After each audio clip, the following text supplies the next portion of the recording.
అక్కడ మన సూర్యాస్తమం అయ్యే టైం కల్లా వీళ్ళు అస్తమించేటువంటి సూర్యుడికి అర్ఘ్యప్రదానం వదలాలి.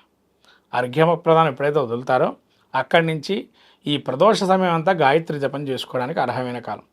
అలా జపం చేసుకునేట్లయితే ఈ కాలాన్ని ప్రదోషంగా మనం చెప్పుకోవచ్చు. తర్వాత కాలంలో కొన్ని సాంప్రదాయాలు మారాయి.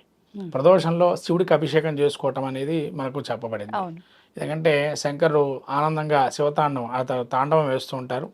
ఈ ఆనందంలో ఏదైనా కూడా మనకి వెంటనే వరాన్ని ఇస్తారని చెప్పి చెప్పబడుతుంది.